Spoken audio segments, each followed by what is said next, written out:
ತಿರುಮಲ ಭೂಲೋಕದ ವೈಕುಂಠವೆಂದು ಕರೆಯಲಾಗುತ್ತದೆ. ತಿರುಮಲದ 7 ಬೆಟ್ಟಗಳ ಮೇಲೆ ವೆಂಕಟೇಶ್ವರ ನೆಲೆಸಿದ್ದು ಏಕೆ ಗೊತ್ತಾ? ಒಮ್ಮೆ ಭೃಗು ಮಹರ್ಷಿಗಳು ತ್ರಿಮೂರ್ತಿಗಳಾದ ಬ್ರಹ್ಮ, ವಿಷ್ಣು, ಮಹೇಶ್ವರ ನಡುವೆ ಯಾರು ಶ್ರೇಷ್ಠರು ಎಂದು ತಿಳಿದುಕೊಳ್ಳಲು ಬರುತ್ತಾರೆ. ಅವರು ಭಗವಾನ್ ಬ್ರಹ್ಮ ಮತ್ತು ಶಿವನನ್ನು ಪರೀಕ್ಷಿಸಿದಾಗ ಅವರಿಗೆ ತೃಪ್ತಿ ಸಿಗುವುದಿಲ್ಲ. ಆದ್ದರಿಂದ ಅವರು ವೈಕುಂಠ ಧಾಮಕ್ಕೆ ಹೋಗಿ ವಿಷ್ಣುವನ್ನು ಪರೀಕ್ಷಿಸಲು ಮುಂದಾಗುತ್ತಾರೆ. ವಿಷ್ಣು ಕ್ಷೀರಸಾಗರದ ಮೇಲೆ ಮಲಗಿ ವಿಶ್ರಮಿಸುವ ಸಂದರ್ಭದಲ್ಲಿ ಭೃಗು ಮಹರ್ಷಿಗಳು ವಿಷ್ಣುವಿನ ಎದೆಯ ಮೇಲೆ ಒದೆಯುತ್ತಾರೆ. ಲಕ್ಷ್ಮೀ ದೇವಿಯು ವಿಷ್ಣುವಿನ ಎದೆಯಲ್ಲಿ ನೆಲೆಸಿರುವುದರಿಂದ ಆಕೆ ಅವಮಾನಿತಗೊಳ್ಳುತ್ತಾಳೆ ಮತ್ತು ವೈಕುಂಠ ಧಾಮವನ್ನು ತೊರೆದು ಭೂಲೋಕಕ್ಕೆ ಬರುತ್ತಾಳೆ. ಆಗ ದುಃಖ ಮತ್ತು ಖಿನ್ನತೆಗೆ ಒಳಗಾದ ವಿಷ್ಣು ತನ್ನ ಪತ್ನಿ ಮಹಾಲಕ್ಷ್ಮಿಯನ್ನು ಹುಡುಕುತ್ತಾ ಬಂದನು.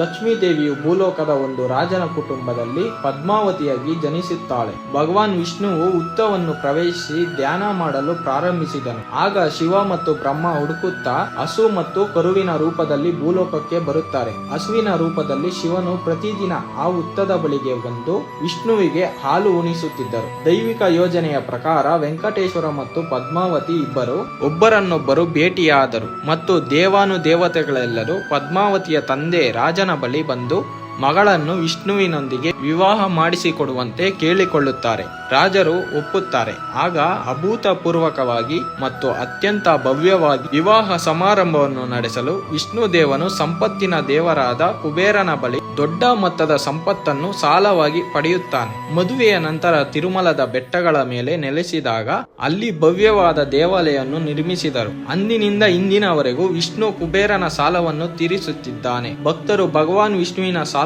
ತೀರಿಸಲು ಸುಲಭವಾಗಲೆಂದು ತಮ್ಮ ಕೈಲಾದಷ್ಟು ದಾನವನ್ನು ಮಾಡುತ್ತಾರೆ. ಓಂ ನಮೋ ವೆಂಕಟೇಶಾಯ ನಮಃ.